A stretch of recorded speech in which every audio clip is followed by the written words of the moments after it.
So my name is Urvin Desai and welcome back to another session of SQL.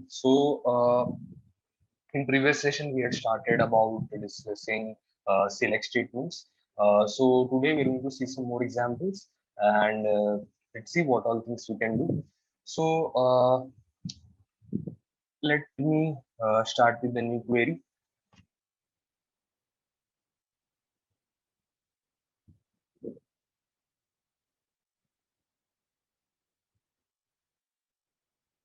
And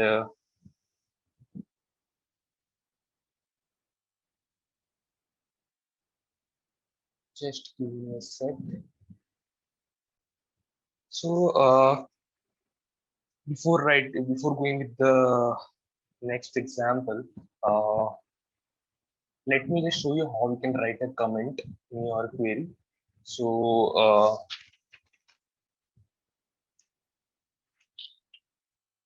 if you're writing anything, let's say you want to write a comment before a query that what this particular query is going to do, you can just use this hyphen mark 2 times and you can write anything you want. Like let's say that this is select statement, and here you can write your query whatever you want to write. Let's say select uh, star from any table. Then you can write any comment you can write from here also in the next line and so on. So this is the way in which you can write any comment, and if you have written many queries, then this will help you in identifying which query is what and in what respect it is true. All right. So this is the thing that I wanted to show. Now, another thing that I wanted to discuss uh, is that previously in the previous session we had discussed a query regarding distinct, how you can use distinct. So let me write it again. Select distinct, and we are going to use the database as Advanced 2019. So let me select that. Or was it human resources? Just let me check. All right, so it was Advanced 2019. And select distinct, and let me write the table first. So from it was person dot person.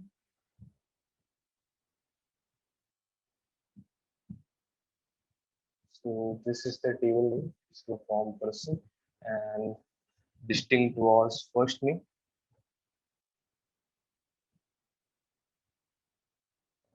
Let me check if I have selected the correct table or not. So let me go to databases. 2019 tables, and this is the table that is person dot person. And let me write first name. Yeah, now it's here. So in this way we had created this query and we were just seeing the uh, unique values, not duplicate values. So this was fine. Now what if I want to rename this column,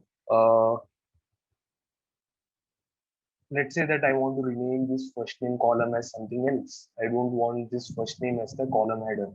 Uh, let's suppose I want it as EF underscore name, anything, it's your choice. So for that, we have to use a keyword that is as keyword, and I can write uh, any name if I want to write EF underscore name. So, or not EF, F underscore first name, just a short form of this. So if I want to give this, and if I write it now I'm getting the column address F underscore name. So in this way you can change it, but just remember that what you're doing right now is this is just for the output. It is not going to change your I mean, in the data set, it is not going to reflect. So if you do select star from this table, you are going to see the first name column header only. You're not going to see F underscore. So this is a temporary output which you're seeing. So this is just change for the output, not in the actual table. All right. So this is the thing, and now let me move to the next requirement. Uh, So if we select another table, that is sales order detail, let me check where is it. Yeah, so let me select this and let me do select star from.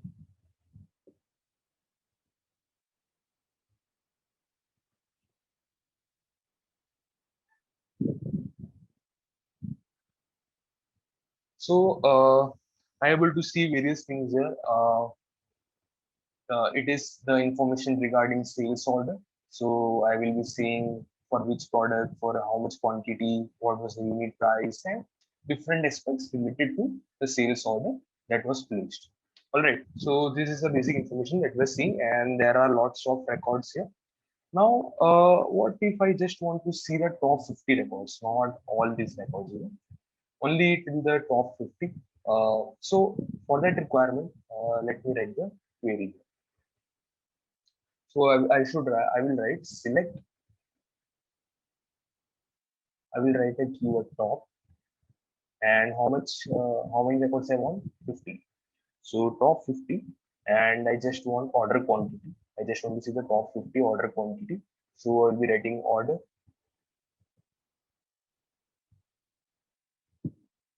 Okay. First, I will have to write the table name. Then I will be getting the suggestions. So from, let me drag this. Where is the tables? Order detail. Yeah. And let me check the table now. So it is order quantity. And if I execute this query now, I'm just seeing the top 50 records for order quantity. In this manner, you can select all the columns or just few columns. It depends on what columns you require. All right.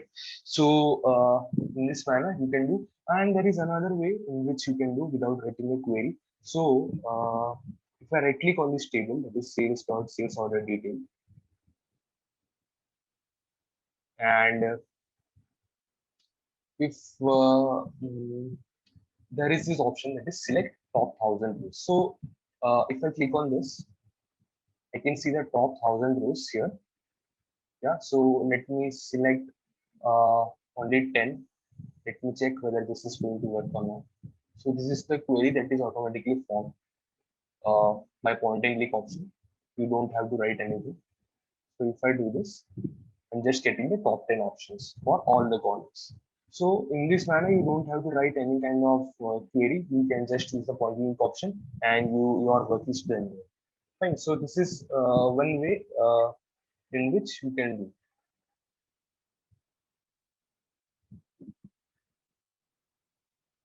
Now,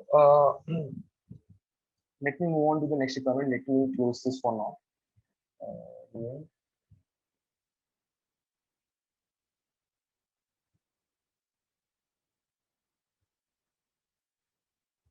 Now I will be working on the same table, that is sales order detail. And if I check the records again, just to show you, this is the content that we are having.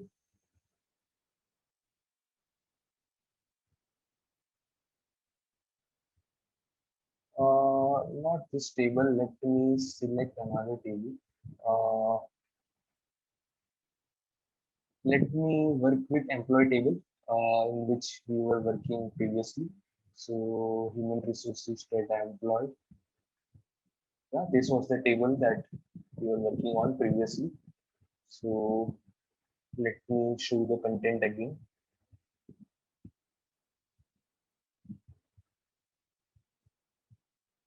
So this was the thing.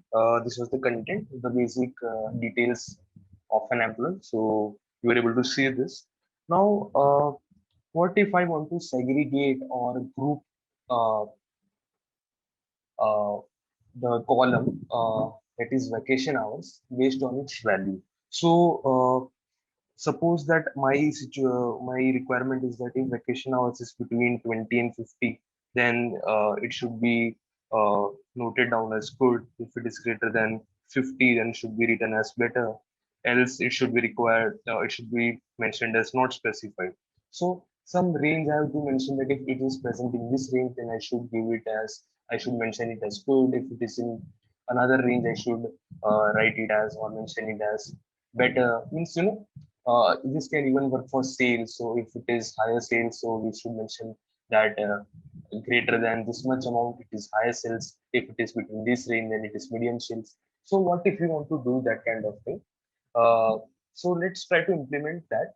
Let's see how we can do based on the vacation hours. I want to segregate the records based on the vacation hours. Okay. So let me try to do that. Let's select and let me write from this is human resource employee table. So this I've written. Now let me write the columns. So columns can be national ID number, the salary flag I can mention, and vacation hours to just check whether we're going to get the correct values or not. Now, these three columns are required, and the next column it is going to be generated by me. That is the segregation, whether it is good, whether it is better, or whether it is not specified. So for that, I have to use another keyword that is case.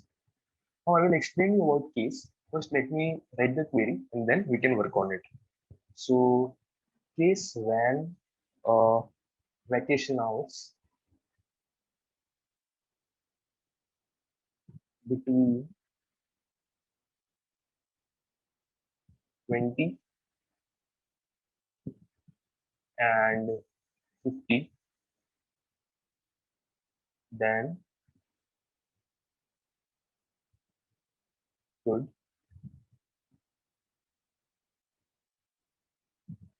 When vacation hours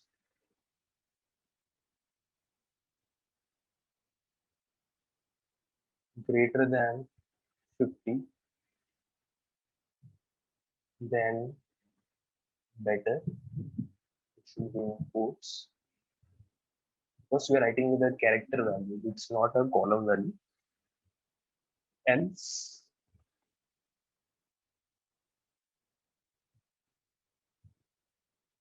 not specified.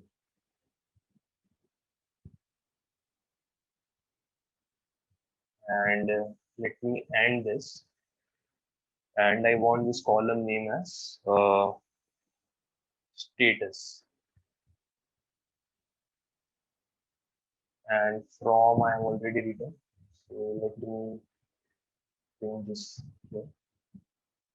So first, let me try to execute this. If it is working, then I will explain the query, what I've done. Yeah, so it is working perfectly. Let me write this in small piece.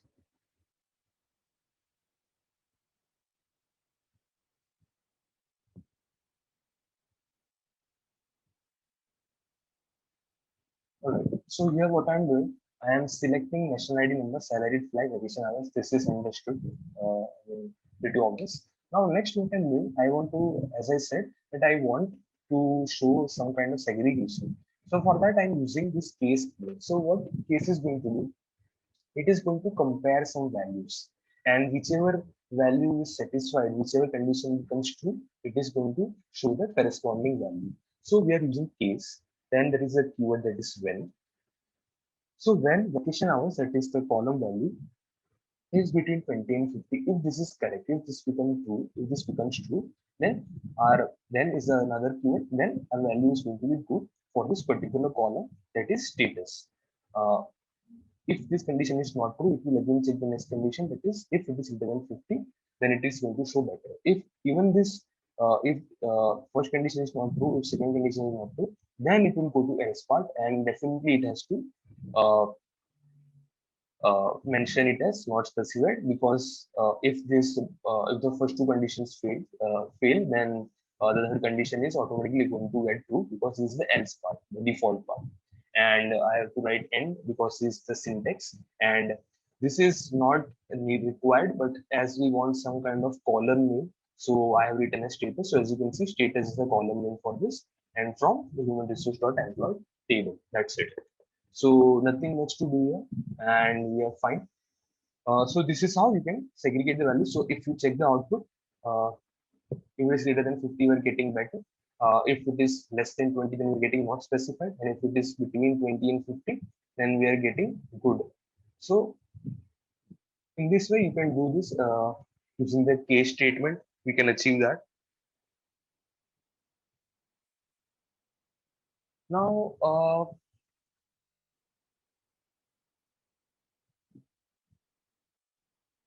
another two or three examples are pending for the select statement. So let me do one thing. I can explain. I will discuss the last three or four examples of select statement in the next session. I will also try to start the joins.